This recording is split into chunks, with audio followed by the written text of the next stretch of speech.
Your Cinema podcast, exploring our stories and showcasing our culture. All right, guys, so we're here with another episode of the Your Cinema podcast. It's myself, Pierre, Godson Amamu. We've got Anthony Caballero, script developer, among other things. Yep. And we've got Temi Yusuff, writer, among many other things. Temi, it's your first time on the pod, isn't it? Yeah, it's my first time. I'm happy to be for my voice to be, anchored in this amazing thing that you've got going. Come on. Hopefully it's not my last. That's it. Definitely won't be. Welcome to our humble abode. We've tidied up. We've moved some things around. We'll be serving up drinks in a minute. Even though we're all in separate locations, in case someone thinks we're not practicing social distancing or something. Have you guys been practicing social distancing? Yeah. Oh, is it? With who? Well, there's nothing to do, so it's kind of forced it upon us to just be at home. And also, I'm kind of like, I'm really late into my pregnancy now, so I'm fully like 9 months. So Wow. Yeah. I'm just gonna be just like waddling, rolling everywhere, man. It's not fun. So you know yeah. what? Yeah. You know what? I wasn't sure if we were gonna just not mention that. But yeah, you put it out there, so yes. I mean, I'm in a whole documentary, so there's no hiding now. Say nothing. Oh, how have you been finding the document? I mean, not the documentary, the pregnancy. It's been peaceful, to be honest. It's been peaceful. I think now I feel most pregnant than I've ever felt. Yeah. Really? There's no space anymore. She's taking up all the room that could possibly be taken up. So yeah, it's time to evict, the tenant. Say goodbye to the tenant, yeah? Yeah, man, she's been living rent free. It's it's due. Or hello to the tenant. Yeah, hello. More like hello to the tenant. I've been patient and it's been nice sharing my body, but I'm looking forward to, having two separate entities. Oh, that's good. Oh, we pray it goes well. It will. How have you been finding it as a writer? And do you know what? I say that with the remembrance, because I was talking to someone today and they just reminded me of that thing where people are very, very attached to either like things that they do, and sometimes without it, they don't have an identity. Obviously, I know you're not actually like that, to be fair, but with you also being a writer and a mother and an amazing person and all of these things, I don't know, has it given you a deeper perspective on anything? Has it fueled ideas or not? No, I feel like it's been a bit of the opposite. It's been an overwhelming year. There's been a lot happening, and not even just in my personal life, but in the way of the world. There's been so much going on. There's been very little room for escapism, and I've constantly had to just like feel, read, consume everything. All I've been doing is consuming absolutely all the news, all the like tragedies, all the just everything, and there hasn't really been a funnel. And the thing about writing is that writing requires a large part of experience, which is life, and you have to live. And if we're basing it off of this year alone, we haven't really lived as much in comparison to all the other years. So all my writing would pretty much be systematic and the same. And it's just been hard for me to, it's just not been one of those things that have just come freely to me like it used to, or like it did probably earlier on this year. I've just not even attempted, because it's just been a lot. Because with writing comes feeling, and with feeling it's just like, no offense, but there hasn't been much positive things in the news to feel. So it's almost been like I've been watching more than I have been creating, and that's just because I need escapism more than I need reality right now. So that's yeah, interesting. Yeah. to be honest. Anthony, what has it been like for you writing? Has it been similar, or is Like, it I definitely hear that, but basically, I'm very like I understand what you're saying to me because I feel like as a writer myself, I use the outside world a lot in what I write. So I had to really block out the news for me. So like my Instagram, I literally purged all those like meme pages and things like that.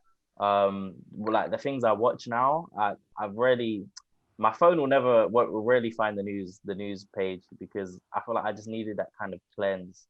So and I feel like once I did that, then I got better clarity in like in terms of writing and stuff like that. But it got a lot, man. After the whole George Floyd death, I think that's when it peaked, and I felt that kind of sense of loss as a writer and like identity. Like it just felt like we were in a battle, but then yeah, I just had to claw it back. It's interesting. Do you know what, right? There's a thought that just came to me. Sorry, it's a bit off tangent. But you know, like on Insta, right?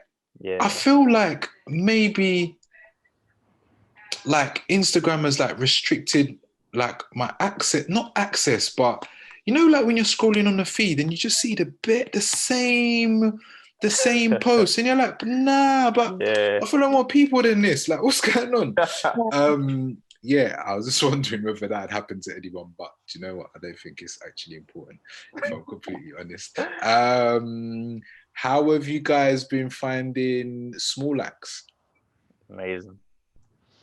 I haven't watched it yet. I haven't Okay, watched. we'll save it for another day. We'll save it for another day. We'll save it for another day. Yeah, that definitely needs to be talked about. Okay, yeah. We'll 'Cause save it for again, another like I'm saving all the things that I need for escapism. So like What are you saving them for? I'm gonna basically be indoors, even when quarantine, or should I say lockdown lifts. Yeah. Everyone could go outside. I'll be with this new baby. Listen, I'm gonna need some sort of escapism and inspiration. So I'm saving. Well, That's amazing. I'll see how much I can hold on to it. But I think I'm gonna binge watch it. I think the last one comes out this week, isn't it? So I'm gonna like binge. Oh, good. Well, you got Moesha, Sister, Listen, you've got your cinema content. I mean, wow, you are spoilt for choice, man. What a Baby's world, lucky. isn't it? What a world she's coming into. Trust me. Oh no, listen, there's content, but I captured like a glimpse of it, and oof, that's why I was like, no, I can't. Like, you know, when you listen to a new album and it's like, oh, it's too good for me to listen to in this setting. I need to wait. Yeah, it was kind of like that, so I'm just waiting. No, that's good. You've got discipline, man. I'm sorry. So today we're gonna be there was a question that came up. I was having a conversation with Anthony a while ago, and a thought just came to my mind where it was like, you know what, like where are actually all the Black female lead actors, but particularly between the ages of like 20 and 35 from the UK, because I feel like when it comes to Black male leads between those ages, like 20 to 35, there's loads. There are a lot. Particularly if we're talking about leads, we're like not as in there aren't Black female actors, but you know, like if you're thinking about Daniel Kaluuya, if he's in a film, he's gonna be playing the lead. Yeah. Unless he's with like Al Pacino or Denzel maybe or something like that, you know what I mean? But generally, like John, Damson, like all of these people, it's, you know what, that's just literally off the top of my head. But then, yeah, I was just wondering, like, hold on, what's going on? Because when you try and name UK female lead actors, after like Letitia, it's like, yo, Who else? And not to say that you can't name them, but it's harder. And do you know what? In fact, yeah. Okay, Temi, go on. Try and name 10 UK female lead actors between the ages of 20 to 35. Okay, so you're giving me a start, Letitia, right?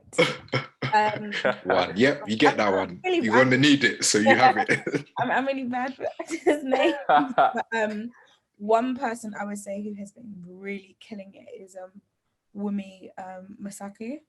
Okay, I'm going to check her age then, because I do not believe. I think she's an amazing actor. Yeah, but she played Damalola's mum. Yeah, I know. Oh my days! Young. She's a young woman. She's young. Oh, you win.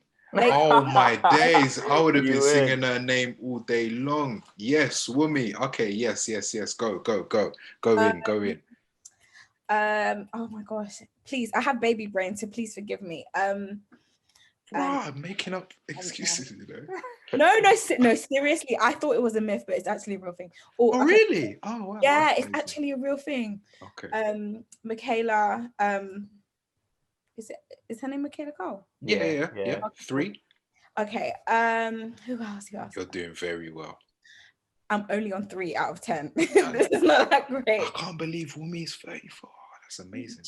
I thought she was even in her late 20s. She looks young. Okay, so Michaela Cole.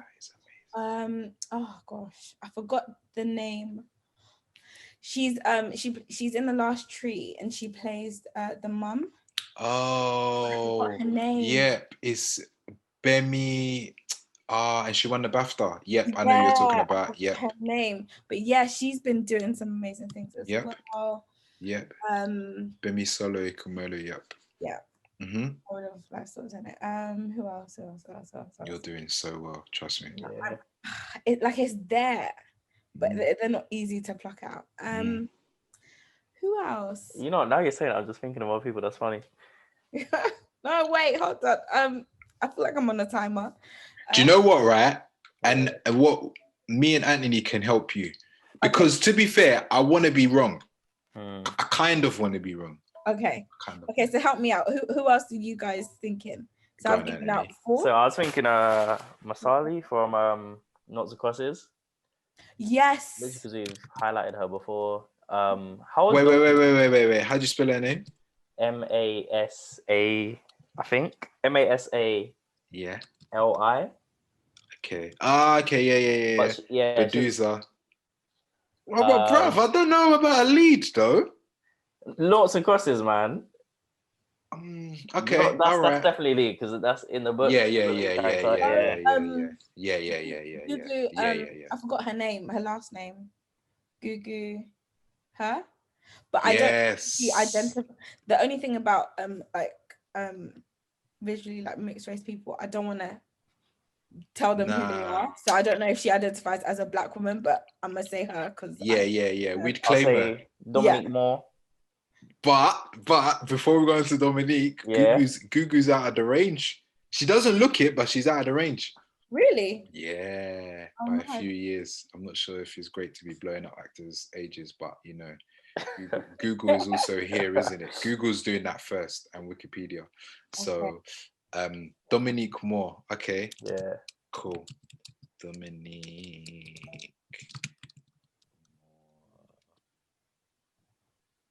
Okay. Yeah. All right. Cool. Cool. 5, 6-ish now. No, I think we're at about 7, maybe. I'll add 2. I think Waruche. I think she could handle a lead role. I think she could. What was she in? Sorry. She was in Michaela Cole's. She was in I May Destroy You. Oh yes. I think Adelia Adedayo could. Yes. Yeah. And then are we speaking about who have been in lead roles or who could be or should be in lead roles? I think both. I think because otherwise it's that chicken and egg scenario where are like you only rate them when they get the lead role. Yeah, definitely. Do you know what I mean? And Yeah, no, because I guess because I thought we're listening. oh, you had more? Oh, No, I have one now. I Okay. thought of Misfits. Antonia Thomas, Misfits. Okay. She's definitely had a lead role, I think, in a show called Lovesick on Netflix. I saw that. Okay. Cool. All right, cool. So we're either at 9 or 10, but let's pretend it's 10 if it's not already. Cool. So then now let's do the same with males, yeah? Let's do the same. Oh man, I'm having a hard time, bro. This one is easy. Daniel Kaluuya, Damson Idris, John Boyega. Yep. Oh, it's not even the same age. Yeah. I just realized you talk about the age as well. Malachi Kirby. Pa Esiadu. Throw in Shaq B. Grant as well, man. For a lead, yeah. I don't know for a lead yet. For a lead, I think Shaq is amazingly talented, yeah. Michael Ward. Oh, come on. As if it was on Small Axe over there. But then, did you say 25 to 35? Because 20. No, 20 to 35. Yeah, then he falls into that category. And also, just to go back to Shaq, because obviously, like Shaq, I think Shaq is definitely amazing. But you know, like, I feel like with a lead, yeah, it's not just the talent. There's like there's a pressure to carry a show. Yeah. Or to carry a film, which I think you have to be in, like, you have to have done quite a bit of work and have lived in a project a bit to really soak it up to then. Yeah. So Shaq, we love you, innit? But just referencing. Okay. Oh, right, we're at 7 already. Yeah, the thing is that it rolls off the tongue easier because they are in lead roles in recognizable films that have been well marketed across. Yeah. You know what I mean, globally. Whereas even if a lot of, Black female actors are in lead roles, they aren't in, there aren't in as many recognizable films that are marketed globally for us to be like, oh yeah, and this. Because as much as we're thinking of the actors, we're also thinking of the things that they were last seen in. It's true. I forgot about Jodie Turner-Smith as well, because Daniel Kaluuya, Queen. Yep, her. Yeah. All right, cool. Do you know why I'm laughing, yeah? Do you know why I'm laughing, right? Because, Temi, you see what you said, yeah? It furthers the point of the episode.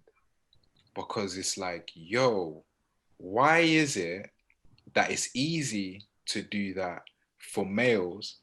Because they've been in, let's say, bigger projects. They've been in, like you're saying, projects that have been marketed. So let's say bigger budgets, blah, blah, blah, blah, blah, all of these things. So then it's like, hold on. So does that mean that the females haven't been? Because if we take away their gender, they're all actors, innit? Yeah. So it's like, okay, so what's going on there? And I think it's really important to highlight because we're living in an age where, quite frankly, we're winning. We're doing a lot. This is a shift. Obviously, there's long ways to go from the executive side of things, and things are beginning to look up in that area with regard to the UK and stuff like that, and that's amazing. And it's like, all right, cool. So where are those female leads in terms of, not that there aren't those people with that talent and that capability, but why aren't they in projects that are as big and we're regarding them as in the same way that we're regarding Daniel and Michael and Ashley's and Damsons and John Boyegas? It's like for all of those four, it's almost like there's Letitia. Yeah. Yeah. In terms of like, instantly jump into your mind. Yeah. And the reason I was laughing is because it's like we're clawing. We're like, oh wait, but there was someone in that project, and oh yeah, and this one technically they qualify. Do you see what I'm saying? And I like, what do you guys think? Why do you think that is? Or am I wrong? Man, I think it's definitely going back to what Temi was saying, just how it's marketed, man. It's like, for example, I feel like with Letitia, it was when obviously Black Panther, right? Once she was in that film, it was global. Like everyone was going to the cinema to see that film, and I feel like that really helped like boost her name out there in terms of internationally. But not everyone gets that same kind of opportunity. I feel like Michaela Cole, when it came to I May Destroy You, and we heard about the Netflix deal that she turned down and stuff like that, and I feel like that put her name out there. And I feel like when it comes to Temi, like definitely jump in on this, but I feel like when it comes to maybe female actresses, it's almost like if they're not creating their own stuff or they're not in something big, then their name won't be as loud as like their male counterparts. Yeah. That's interesting. Because what that kind of when I break down or crystallize what you're saying, and obviously this is not a thing of like, but you're saying this, but then what about this? It's literally conversation, because like we could be wrong. Do you know what I mean? Like that thing where you're saying Wumi is in there. I'm like, oh yes, that's amazing, because I didn't realize that it's better to be wrong than it is to be right, if I'm completely honest. But it's like, oh, okay, cool. So then that means that, let's say, Black females aren't being cast in as big like projects that are as big as their Black male UK counterparts. Do you know what I mean? Yeah. And I don't think talent is the deciding factor. If I'm honest, I think it's probably like whoever's putting together those projects. It's either whoever's financing and putting together these projects and making them a possibility. The stories are just not featuring or centered on definitely Black females, or and you know what, I was about to say, do you know what, or that they're just not being cast in those big projects. But a lot of the projects that their Black male UK counterparts would be cast in would probably most like specifically call for a Black male lead. Yeah. So it is literally it's a Black story. I think we're maybe a few years off where like a lot of the castings is like, look, we just want someone amazing to play it, and they happen to be Black, which is fine. Do you know what I mean? I think that's fine. Which then makes me think, so then a lot of those things, those projects, like when you think of Snowfall, Top Boy, what's it, like Star Wars, John being cast in that, and all of that, those stories are calling for males who are Black. Do you know what I mean? Or males first and foremost. Yeah. Right. So then the boiling down of that is, okay, so then why aren't more female stories being told? I think there's so many biases, to be honest, because there's so many factors to answer this question, but I'll pick out a few. So I think there's so many biases. One being like a gender thing, like you said, John Boyega in Star Wars, the capabilities of a Star Wars, like a male actor being able to save the world and do all these amazing things and have the strength to do all these things. And a lot of these biases are repeated. Most times the person saving the world is a guy, more than it is a woman. but there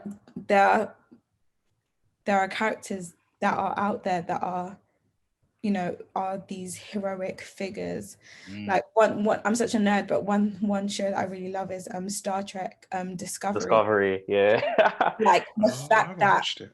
a Black woman Mm. lead of that show, but she also has a male name, and it doesn't take away from her womanness.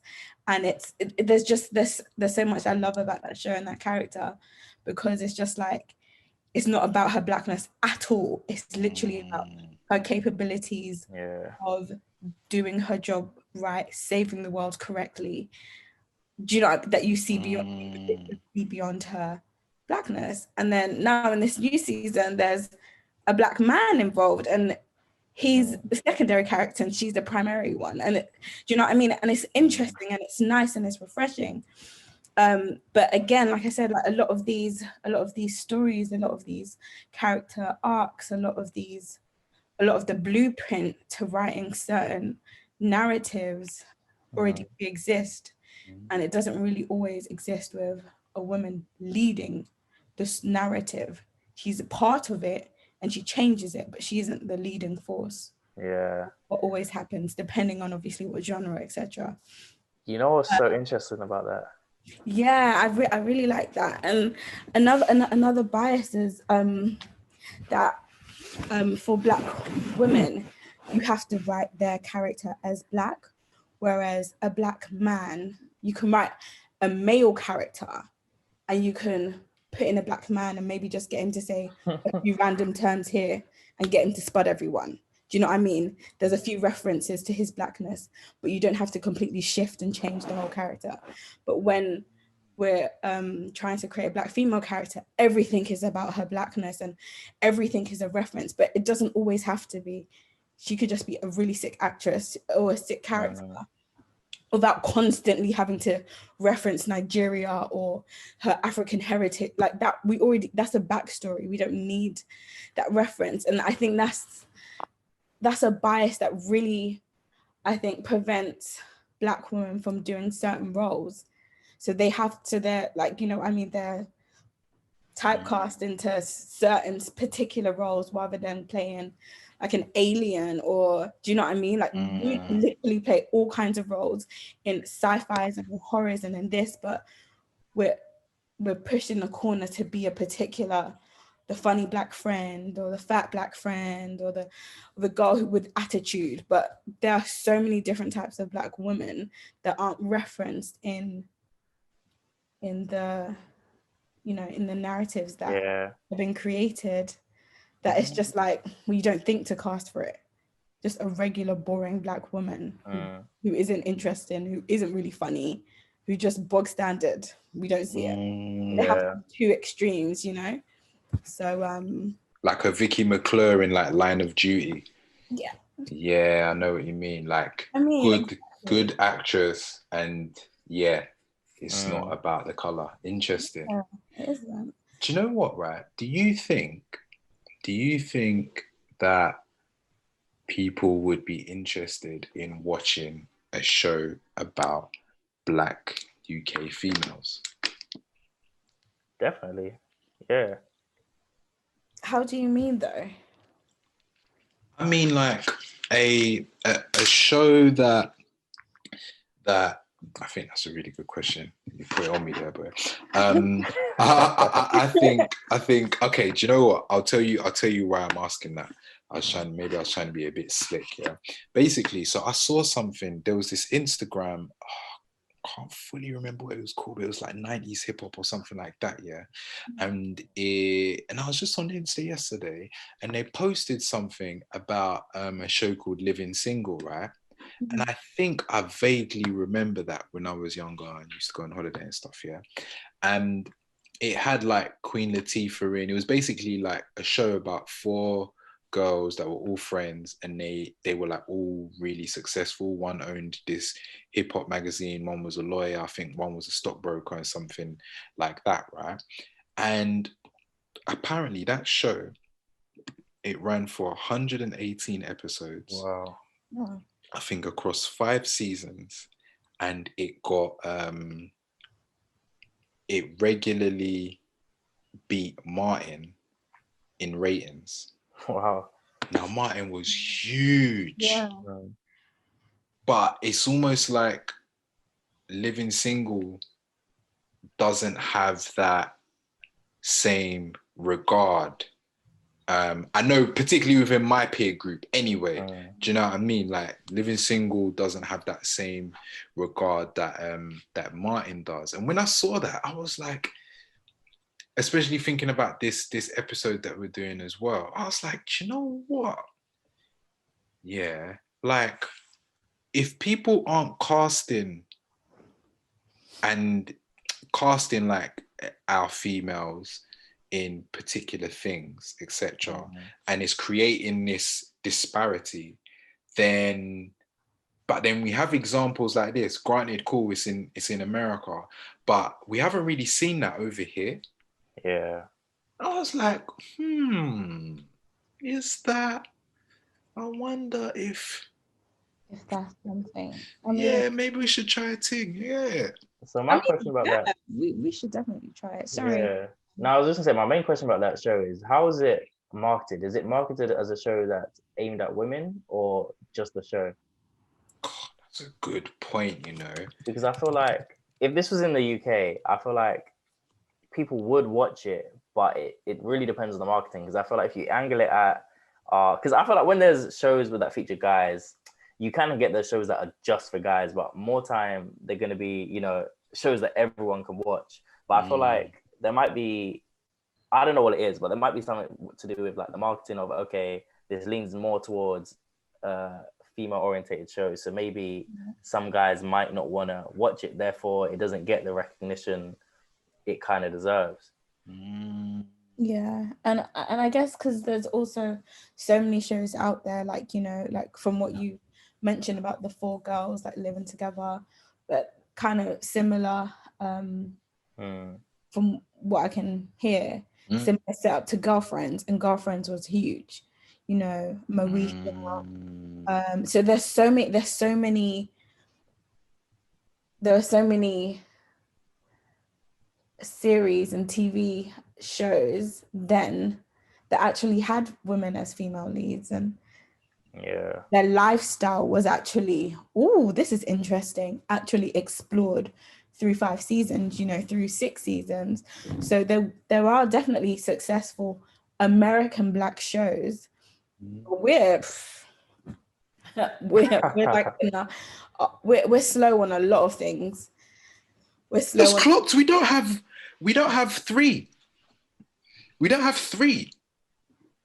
Sorry, wait.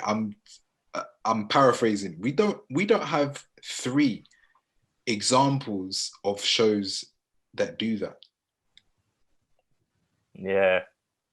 Like we don't have 3 living singles or girlfriends or, do you know what I mean? Like Moesha. We don't have enough to even compare it to be like, oh yeah, this one was better than this one.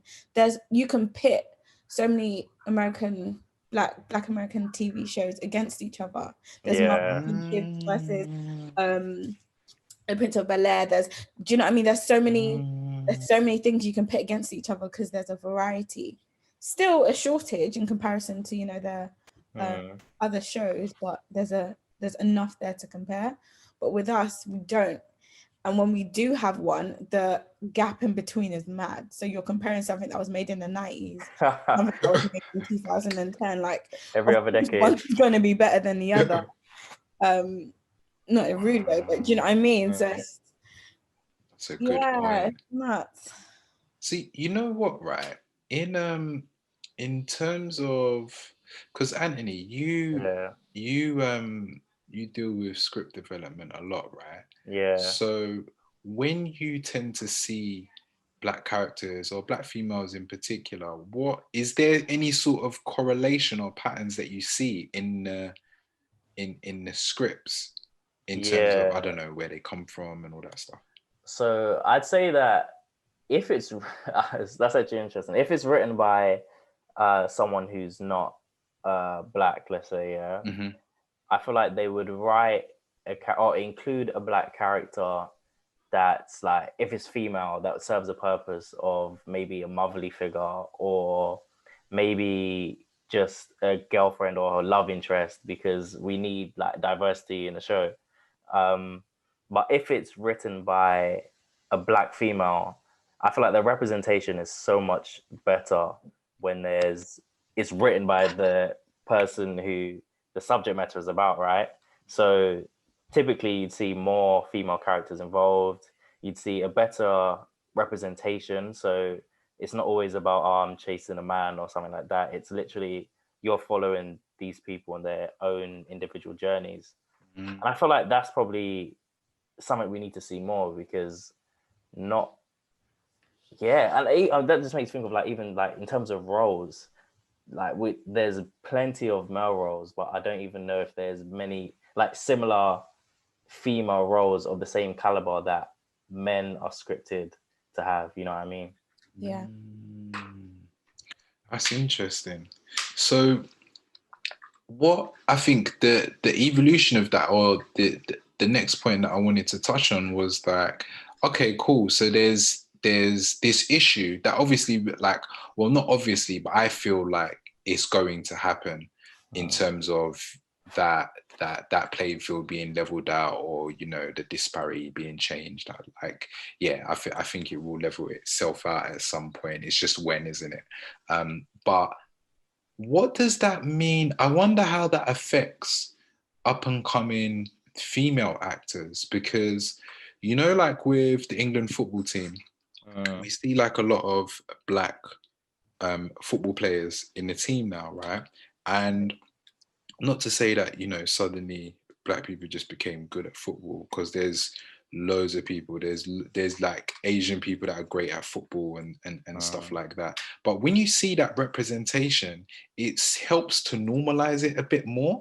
Yeah. So even the decision makers that may have been set in their ways and potentially been a bit ignorant, are now probably going to be more open to pushing people through regardless of color, right? But for a female actor that's coming up now, there's, let's say, I don't know, 15 to 18, wants to go to drama school, like, for a male that's in that same boat, the outlook looks a bit better. Yeah. Yeah. And I'm just wondering, because of that impact, in terms of that disparity, and the reason why things like that are so important. There's a book that I was reading a week or two ago called The Power of Habit. And just to quickly summarize, right, there was this one experiment. I think there was a particular part in America, or section of America, where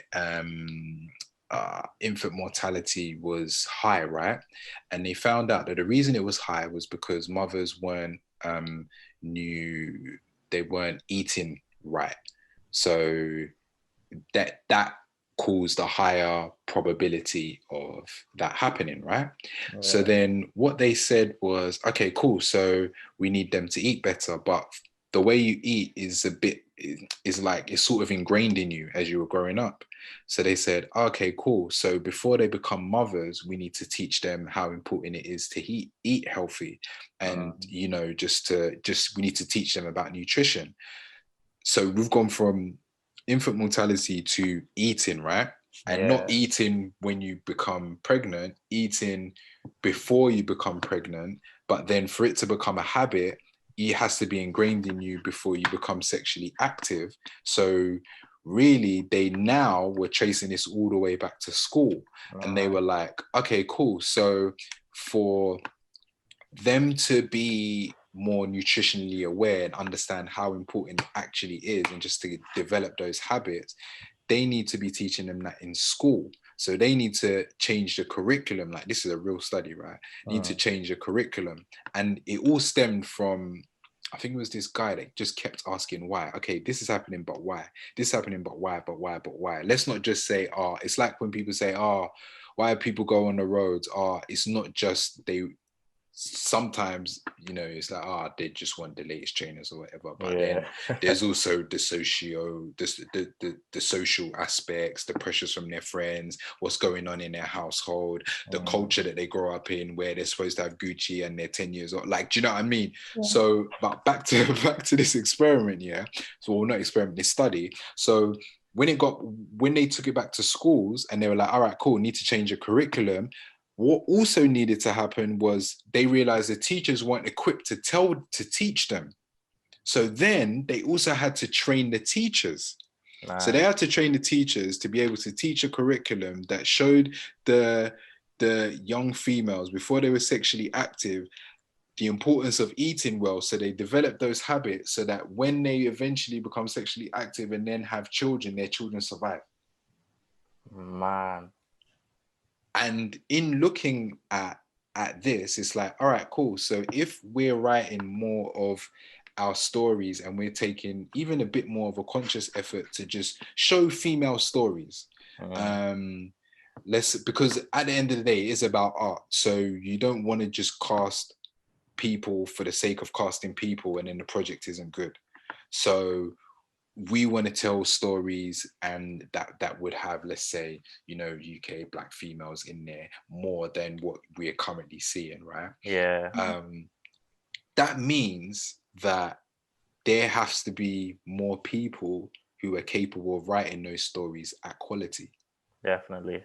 So then now it's not just about, hey, give them a chance. It's also about, wait, are there any more Black writers?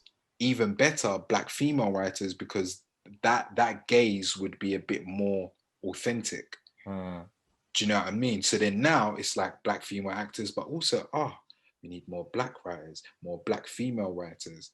So then we have to nurture that as well as the acting. Yeah. But then, do you know what? The negative, I don't even want to say negative, but a possible downside to having a blackety black team and everything Black is that they'll only want to cast a Black woman when it's a blackety black show or blackety black film. But the whole problem is that they could do it all. They could be the only Black person in an all-white cast just playing a character. A Black woman could easily be a lead, the same lead role as I don't know if you've heard of The Queen's Gambit on Netflix. Yeah. Could have easily been the chess player, and the friend could have easily been the white girl. You know what I mean? The capabilities are the same. The stories are the same. It could have been. It literally could have been. There's the thing about stories, some, I get it, are very reflective of reality, but there's loads that aren't. It's not real. Like Hogwarts is not real. There could have easily been more Black people in there. Like there could be so much more. And the thing isn't about sometimes changing everything Black. It's changing the view of what Black people could do in the first place. And you know what, right? Because I completely agree. And I feel like I agree. And I feel like it's sometimes phases. Yeah. So you know how now Idris, and it shouldn't be like this, if I'm completely honest.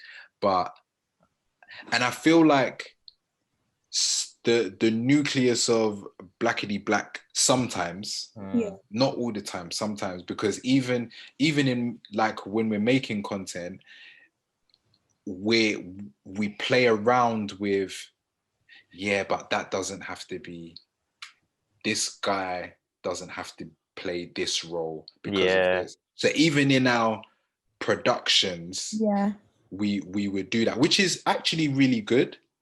I think that's really good. And maybe that's because, you know, so many other people have suffered and done that in a concentrated way, where we've seen all the boys in the hood. Like, we've seen that, and we'll take pinches of that. We'll take pinches of EastEnders, will take pinches of, you know, all of these things to then do what you're saying. But then also with Idris, for example, he's now in a space where he can do like exactly what you're saying. Yeah. But then there was a time, obviously he's done The Wire, isn't it? He's done The Wire, he's done Daddy's Girls, like working with Tyler Perry and all of that stuff, which, you know, you hear Tyler Perry and you just think Black culture and Black shows, particularly in the time when he was coming up, innit? Yeah. So sometimes, and I feel not everyone has to go a particular way, but I think we could also look at that Black concentration as a bit of a breeding ground to also, or a bit of a platform to go and fly in those other circles. It's interesting that you mentioned Idris here, because I've always, for me, like, I love Luther. I don't know if you've both seen that, but like I used to like so much that I've even read the script to the pilot. And you bought the jacket, innit? But one thing that kind of struck me is when you like read the script of Luther, there's not one mention of the character being Black. And I feel like when you watch Luther and you realize that this character, I feel like his DCI Luther, but there is no, I just felt like there was no background to him. Like there was no, like his family was not included in the show other than his wife. And I feel like it would have been so great if we had this character, but we also saw his family, and if he ever had children, his children. But we don't get that. I feel like we just get Idris for Idris, and like, okay, we know he's Black, but we don't get no identity. And that's one thing that really bugged me about that show, because I feel like, yeah, he's in it, it was him. But similar to what Temi was saying about the Queen's Gambit, I feel like if you are going to include a Black character, then there needs to be something. There needs to be some hint of identity, even if it's just like he has a poster of like Jamaica on his wall or something like that. You know what I mean? Like, I just need that at least. That reference. Yeah. But then, do you know what? There are people who don't have that. There are Black I get that. Who are British and they see themselves as British, and they don't, you know, carry the weight of their heritage everywhere they go, and they need to be referenced. And sometimes not everything has to be so deep and so, oh yeah, I like wearing my hair in Bantu knots because my ancestors and it's just, sometimes I liked it, I woke up, I saw it on Instagram, and there we go, and we move to the next thing, and it's the next scene because the next scene is about an explosion or an alien production, or, you know.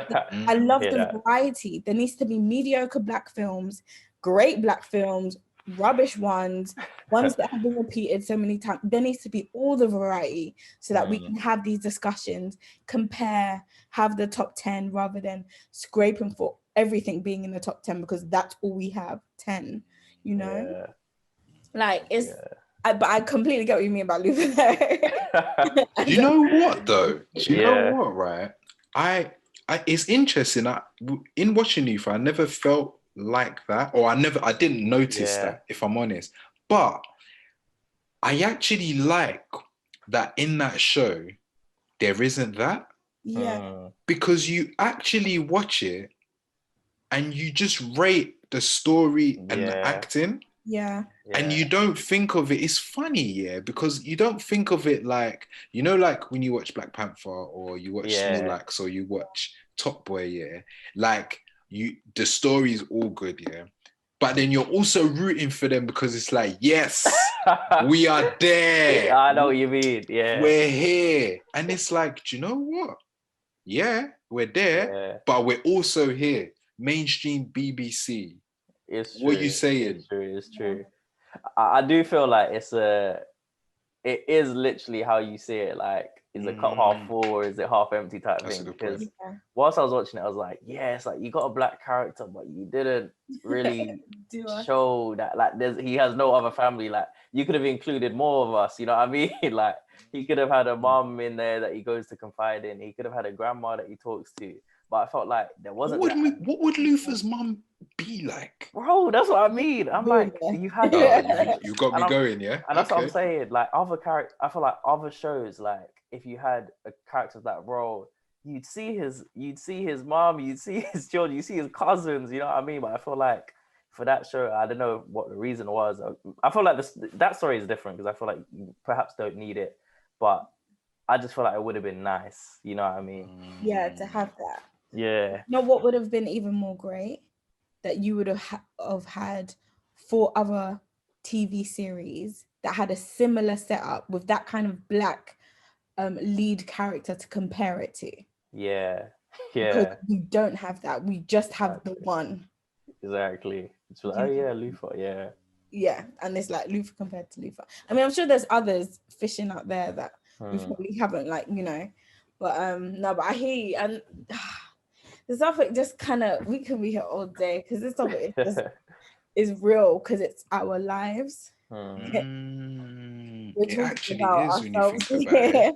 Yeah. As actors, but as, you know, the perpetrators of people, you know, creating the stories and casting the people and coming up with the ideas and identifying what characters mean what and who should look like what. And that's a good point. Definitely. Do you know what, right? So I ask, I guess maybe in closing, yeah, what can we do, right? Like us three, your cinema, like people, right? Creatives. What can we do to help change or do those things that we want to see happen? I think it goes back to what you were saying earlier about that kind of, it needs to start off from when you're young, you know what I mean? I feel like there are plenty of capable writers out there or capable budding writers. And I don't know, I feel like writing is such a thing where it may not look as obvious as to get in, whereas acting, okay, I go here, I get an agent and that kind of thing. But if we could somehow like just keep an eye out in some way for the writers that are gonna set the scene, who are gonna give Luther parents, you know what I mean? Like we need them, and I feel like it wouldn't even be that hard to reach out. But yeah, tell me, what do you think? No, I agree. I think it starts from the beginning. It kind of starts from every role. From having the right cinematographer who can light black people properly. It starts from having the person who can come up with a great story and the casting director who's willing to actually see past it just being a cultural reference and her acting ability is sick. Let's try and mold the character to her. Do you know what I mean? It starts with everyone being just a little bit more open-minded, and then once it works out right the first time, they're like, okay, yeah, we can try it again. Maybe in a thriller, you can try it again. Maybe in a horror or in a period piece, because BBC love their period pieces, but you know, barely be seeing us in there. Fair enough, it's not realistic, but it doesn't have to be. It's fake. Fiction, you know. And we were around, but I know what you mean. We were around, but fair enough. We weren't always in the high and mighty places, but it doesn't matter, man. I loved Les Miserables. I think it was, Les Mis, let's just say. And I think that guy was the person that was John Voight-John's enemy, the one who's the police officer. I haven't seen it. And are you talking about the period version, not the recent one? No, the most recent one. And the fact that he was a black guy. We didn't see his blackness. We just saw him, the character, who's just so evil, who just hated John Valjean. And it was just gunning for him every moment. And it was like, oh my God. I think it was David Oloye, I think David Oyelowo. That's it. Yeah. I haven't seen I that was, version. this was the first time I saw him in this kind of role, and I was like, I really hate you. Yeah. Yeah, let me hate your character. Like, this was nice. So I guess in answering your question, sorry, I'm kind of rambling. No, go. I'm saying that you're right, Anthony. It starts with us, the writers, because ultimately the ideas and the words start with us, but it also comes from, the effort is from everyone else. Yeah, big time. Big time. And it's So just a little bit, you know? So you know what, yeah? I think there's a series that we need to do, and maybe we start it off small, but I think, do you know that project that we started speaking about, yeah? I think it was called Her Side. Yeah. I think, yeah, we should do that, because with that we would have had like an abundance of various writers, and there were different scenarios and stuff like that. Definitely. And I think that's something that, yeah, as a result of this convo, we'll definitely pick up and put in place for like the next week or two to start working on. Because yeah, I think, you know what, one saying that's quite important to me, and I try and live by it where possible, is being the change that we want to see. Yeah. So yeah, no, I think yeah, that's good. All right, guys. Yeah, I think that's it for today's episode, man. Do you know what I like? We got results and action points. It wasn't a moaning fest. Yeah. You get me? One day Luther will have parents. Honestly. Because of this podcast. Nah, seriously. You need to finish that script. He's trying to be. Yeah. Come on, what's going on? Which one? I want to know what happens. Like the kids. Oh, yeah. What's happened? Yeah, okay, it's coming. It's actually coming. That's it. You got 6 weeks. Love that. Oh, no, that's good. All right, guys, that's it for today. We'll see you next week. Your Cinema Podcast, exploring our stories and showcasing